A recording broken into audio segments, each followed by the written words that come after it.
Hi friends, Kannada YouTube ಚಾನಲ್ಗೆ ಸ್ವಾಗತ. ನೀವು ನಮ್ಮ ಚಾನೆಲ್ ನ ಸಬ್ಸ್ಕ್ರೈಬ್ ಮಾಡಿಲ್ಲ ಅಂದ್ರೆ ಕೆಳಗಡೆ ಕಾಣುವ ರೆಡ್ ಕಲರ್ ಸಬ್ಸ್ಕ್ರೈಬ್ ಬಟನ್ ಅನ್ನು ಒತ್ತಿ.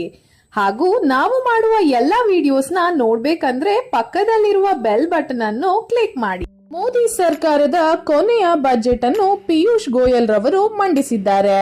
ಈ ಬಾರಿ ಬಜೆಟ್ ನಲ್ಲಿ ರೈತರಿಗೆ, ಟ್ಯಾಕ್ಸ್ ಕಟ್ಟುವವರಿಗೆ ಮತ್ತು ಮನೆ ಕಟ್ಟುವವರಿಗೆ ಬಂಪರ್ ಕೊಡುಗೆಯನ್ನು ನೀಡಿದ್ದಾರೆ.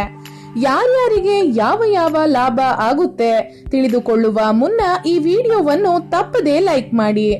ಇವತ್ತು ಕೇಂದ್ರ, ರಾಜ್ಯ ಹಣಕಾಸು ಸಚಿವ ಪಿಯೂಷ್ ಗೋಯಲ್ ರವರು ಬಜೆಟ್ ಅನ್ನು ಮಂಡನೆ ಮಾಡಿದ್ದಾರೆ. ಮೊದಲಿಗೆ ಬಡ ರೈತರಿಗೆ ಕಿಸಾನ್ ಸಮ್ಮಾನ್ ಯೋಜನೆಯಲ್ಲಿ ಪ್ರತಿ ವರ್ಷ 6,000 ರೂಪಾಯಿ ಅಂದರೆ ಪ್ರತಿ ತಿಂಗಳು 500 ರೂಪಾಯಿಯನ್ನು ರೈತರ ಬ್ಯಾಂಕ್ ಅಕೌಂಟ್ಗೆ ಹಾಕಲಾಗುವುದು. ಆದರೆ ಇದು ಸಣ್ಣ ರೈತರಿಗೆ ಮಾತ್ರ, ಅಂದರೆ ವೈಯಕ್ತಿಕ 5 ಎಕರೆಗಿಂತ ಕಡಿಮೆ ಜಮೀನು ಉಳ್ಳವರಿಗೆ ಮಾತ್ರ.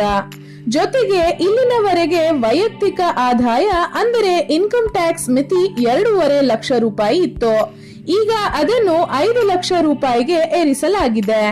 ಅಂದರೆ ನಿಮ್ಮ ಸಂಬಳ ವಾರ್ಷಿಕ 5 ಲಕ್ಷವಿದ್ದರೆ ನೀವು 1 ರೂಪಾಯಿ ಕೂಡ ಟ್ಯಾಕ್ಸ್ ಕಟ್ಟಬೇಕಾಗಿಲ್ಲ. ಇನ್ನು ಮನೆ ಕಟ್ಟುವವರಿಗೆ 2 ಲಕ್ಷ ರೂಪಾಯಿವರೆಗೆ ತೆರಿಗೆ ಇಲ್ಲದ, ಬಡ್ಡಿ ಇಲ್ಲದ ಸಾಲ ಕೊಡಲಾಗುವುದು. 60 ವರ್ಷಕ್ಕಿಂತ ಮೇಲ್ಪಟ್ಟ ಹಿರಿಯ ನಾಗರಿಕರಿಗೆ ಇನ್ಮುಂದೆ ಪ್ರತಿ ತಿಂಗಳು 3,000 ರೂಪಾಯಿ ಪೆನ್ಷನ್ ದೊರೆಯಲಿದೆ. ಮಹಾತ್ಮ ಗಾಂಧಿ ರಾಷ್ಟ್ರೀಯ ಗ್ರಾಮೀಣ ಉದ್ಯೋಗ ಖಾತ್ರಿ ಅಂದರೆ ಮನ್ರೇಗಾ ಯೋಜನೆಗೆ 60,000 ಕೋಟಿ ಮೀಸಲಿಡಲಾಗಿದೆ.